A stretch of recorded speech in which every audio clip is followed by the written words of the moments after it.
İyunun 20-sində ötən il test imtahanı mərhələsində keçid balını toplaya bilməyən müəllimlər üçün keçirilən təkrar sertifikatlaşdırma imtahanında 3338 müəllim iştirak edib. Onlardan 1328 nəfəri keçid balını toplayaraq müsahibə mərhələsində iştirak imkanı qazanıb. 2006 müəllim isə müvafiq keçid balını toplaya bilməyib.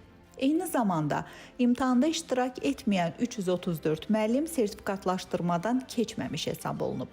Təkrar sertifikatlaşdırma prosesində iştirak edən 4 nəfərin nəticələri isə imtahan qaydalarını pozduğu üçün ləğv olunub. Xatırladaq ki, cari ilin əvvəlindən ötən il sertifikatlaşdırma imtahanından keçməyən müəllimlərə ehtiyaclarına uyğun olaraq Təhsil İnstitutu tərəfindən təlimlər, müxtəlif vebinarlar və sınaq imtahanları təşkil olunub.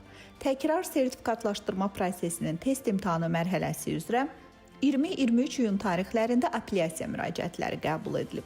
Apellyasiyaya daxil olan müraciətlər müvafiq qaydada araşdırılıb, təhsil verənlərin təkrar sertifikatlaşdırması prosesinin test imtahanı mərhələsində təqdim olunan suallarla bağlı hər hansı səhv aşkarlanmayıb, hər hansı bir texniki problem müəyyən edilməyib.